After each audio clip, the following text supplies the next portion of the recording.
জানিয়ে দিব হাতে থাকা গুরুত্বপূর্ণ আপডেট বাংলা সংবাদ। প্রথমে এই সংবাদ শিরোনাম। তৃতীয় ধাপেও ভোটের মাঠে সক্রিয় বিএনপি নেতারা। এরপর জানিয়ে দিব নির্বাচনে না এসে বিএনপি যে ভুল করেছে তার মাসুল দিতে হবে বলেছেন ওবায়দুল কাদের। এদিকে ধর্ম নিয়ে কটূক্তি, জবি শিক্ষার্থীর কারাদণ্ড। আরও জানিয়ে দিব ডোনাল্ড ট্রাম্প সফরে যে দুই বিষয়ে আলোচনা হবে জানালেন পররাষ্ট্রমন্ত্রী। এবং সর্বশেষ জানিয়ে দিব দলীয় প্রধানে পদ ছাড়লেন শাহবাজ শরীফ। শুনছিলেন সংবাদ শিরোনাম, এখন বিস্তারিত। তবে অনুরোধ থাকবে ভিডিওতে একটি লাইক করে দিন এবং কমেন্ট করে জানিয়ে দিন আপনার মূল্যবান মতামত। তৃতীয় ধাপেও ভোটের মাঠে সক্রিয় বিএনপি নেতারা। উপজেলার নির্বাচনে তৃণমূল নেতাদের ঠেকাতে পারছে না বিএনপি।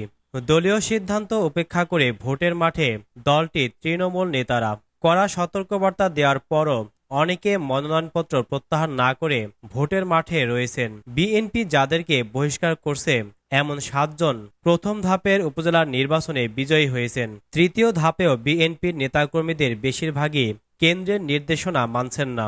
দলটির সর্বোচ্চ নীতি নির্ধারণী ফোরাম স্থায়ী কমিটির সিদ্ধান্ত আছে বর্তমান আওয়ামী লীগ সরকারের অধীনে কোনো নির্বাচনে যাবে না বিএনপি। এই সিদ্ধান্ত উপেক্ষা করে ভোটের মাঠে আছেন দলটির স্থানীয় নেতাকর্মী। রোববার 12 মে তৃতীয় ধাপে 112 উপজেলায় ছিল প্রার্থিতা প্রত্যাহারের শেষ দিন।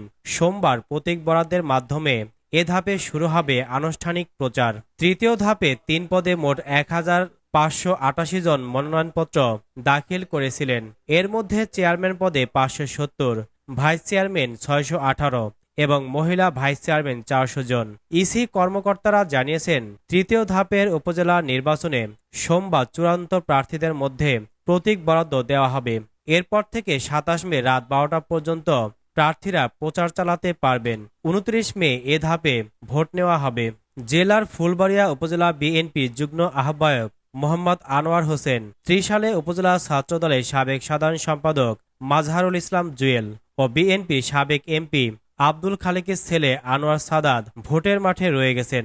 নেত্রকোনার খালিয়াজুড়িতে উপজেলা ছাত্রদলের সাবেক সভাপতি জহিরুল আলম সোহাগ উপজেলা চেয়ারম্যান পদে প্রার্থী হিসেবে থাকছেন বলে জানিয়েছেন। খুলনার ডুমুরিয়ায় বিএনপির 3 প্রার্থী ভোটের মাঠে রয়ে গেছেন। তারা হলেন চেয়ারম্যান পদে জেলা ছাত্রদলের সহসভাপতি মমিনুর রহমান নয়ন, ভাইস চেয়ারম্যান পদে উপজেলা বিএনপির আহ্বায়ক কমিটির সদস্য গাজী আব্দুল হালিম ও উপজেলা বিএনপির যুগ্ম আহ্বায়ক শেখ শাহিনুর রহমান শাহিন।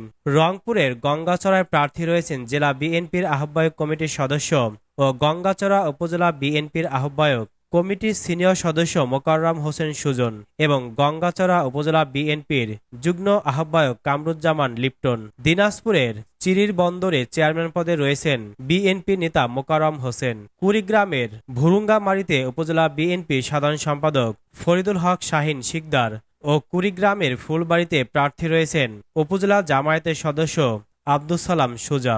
যুক্তরাজ্য প্রবাসী বিএনপি নেতা জাকির হোসেন সুমন সিলেটের বিয়ানীবাজারে নির্বাচন করছেন।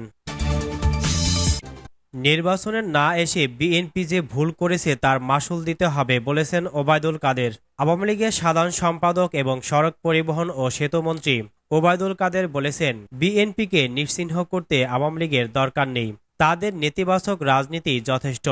নির্বাচনে না এসে বিএনপি যে ভুল করেছে তার মাসুল দিতে হবে। সোমবার সকালে ধানমন্ডিতে আওয়ামী লীগ সভাপতি শেখ হাসিনার রাজনৈতিক কার্যালয়ে সংবাদ সম্মেলনে তিনি একথা বলেন। ওবায়দুল কাদের বলেন, বিএনপি এবং তাদের শরিকরা যদি রাজনৈতিক কোনো কর্মসূচি নিয়ে মাঠে আসে তাহলে তাদের রাজনৈতিক কর্মসূচি দিয়েই মোকাবেলা করা হবে। তবে যদি দলটি সন্ত্রাসের পথ বেছে নেয় তাহলে তাদের ছাড় দেওয়া হবে না। তিনি বলেন, বাইরে থেকে এসে কেউ বিএনপিকে মদদ দেবে তাতে বিএনপি আবারও চাঙ্গা হয়ে যাবে এমন পরিস্থিতি নেই। যারা দাপট দেখাবে তাদের ক্ষমতা মধ্যপ্রাচ্যেই সংকুচিত হয়ে আছে, সেখানে সম্প্রসারিত করবে এমনটা মনে করার কোনো কারণ নেই। ধর্ম নিয়ে কটূক্তি, জবি শিক্ষার্থীর কারাদণ্ড। সামাজিক যোগাযোগ মাধ্যম ফেসবুকে ইসলাম ধর্মকে নিয়ে কটূক্তি করায় জগন্নাথ বিশ্ববিদ্যালয় শিক্ষার্থী তিথি সরকারকে 5 বছরের কারাদণ্ড দিয়েছেন আদালত। ডিজিটাল নিরাপত্তা আইনে দায়ের করা এক মামলায় সোমবার তাকে এ কারাদণ্ড দেন ঢাকা সাইবার ট্রাইব্যুনাল আদালতের বিচারক AM জুলফিকার হায়াত। 2020 সালের 5 নভেম্বর ঢাকা সাইবার ট্রাইব্যুনালে তিথি সরকারের বিরুদ্ধে মামলাটি দায়ের করেন আবু মুসা রিফাত নামে এক ব্যক্তি। সংশ্লিষ্ট ট্রাইব্যুনালের বেঞ্চ সহকারী জুয়েল মিয়া এ তথ্য নিশ্চিত করেছেন। মামলার অভিযোগে বলা হয়, আসামি তিথি সরকার জগন্নাথ বিশ্ববিদ্যালয় প্রাণিবিদ্যা বিভাগের একজন শিক্ষার্থী। তিনি 16 অক্টোবর থেকে 23 অক্টোবর পর্যন্ত বিভিন্ন সময়ে ইচ্ছাকৃতভাবে নিজের ফেসবুক আইডি থেকে ইসলাম ধর্ম নিয়ে কটূক্তি করেন, যা ধর্মীয় অনুভূতিতে আঘাত করে।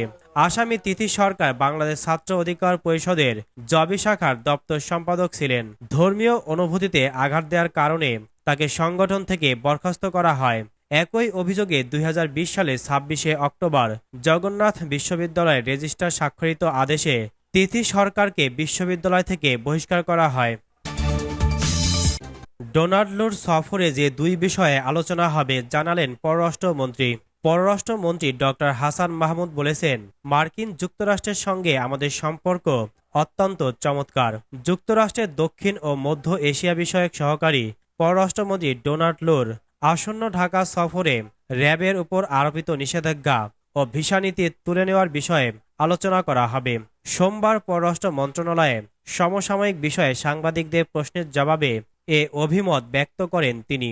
পররাষ্ট্রমন্ত্রী বলেন, মার্কিন প্রশাসন থেকে যারাই বাংলাদেশে সফর করুক না কেন, আমাদের সম্পর্কে এগিয়ে নেওয়ার লক্ষ্যে একসঙ্গে কাজ করব। সেখানে অর্থনৈতিক সম্পর্ক আছে, আমাদের নানা ক্ষেত্রে সহযোগিতা আছে। তিনি বলেন, প্রধানমন্ত্রী চতুর্থবার নির্বাচিত হওয়ার পর মার্কিন প্রেসিডেন্ট চিঠি লিখে সম্পর্ক এগিয়ে নিয়ে যাওয়ার বা নতুন উচ্চতায় নেওয়ার অভিপ্রায় ব্যক্ত করেছেন। র্যাবের ওপর নিষেধাজ্ঞা ও ভিসা নীতি নিয়ে যুক্তরাষ্ট্রের সঙ্গে বাংলাদেশের সম্পর্কে অস্বস্তি তৈরি হয়েছে। লুর সফরে র্যাবের নিষেধাজ্ঞা ও ভিসা নীতি তুলে নেওয়ার বিষয়ে আলোচনা হবে কিনা জানতে চাইলে হাসান মাহমুদ বলেন, সেগুলো আমাদের সম্পর্কের ক্ষেত্রে কিছুটা রেখাপাত করেছে তো বটেই, সেগুলো নিয়ে অবশ্যই আমরা আলোচনা করব। তিনি বলেন, সেগুলো যেন সহজীকরণ হয় বা উঠে যায় তা নিয়ে মার্কিন প্রশাসনে এরই মধ্যে হোয়াইট হাউস এবং স্টেট ডিপার্টমেন্ট আলোচনা হয়েছে। আলোচনায় এই প্রসঙ্গগুলো স্বাভাবিকভাবেই আসতে পারে। আমাদের সম্পর্ক এগিয়ে নেওয়ার লক্ষ্যে উভয় দেশ কাজ করছি।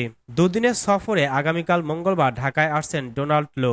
ঢাকা সফরের সময় তিনি পররাষ্ট্র সচিব মাসুদ বিন মোমেনের সঙ্গে বৈঠক করবেন।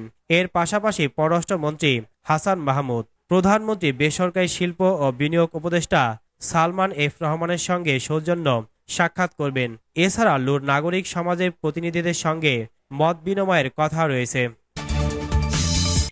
দলীয় প্রধানে পদ ছাড়লেন শাহবাজ শরীফ। দলীয় প্রধানের পদ থেকে পদত্যাগ করেছেন পাকিস্তানের প্রধানমন্ত্রী শাহবাজ শরীফ।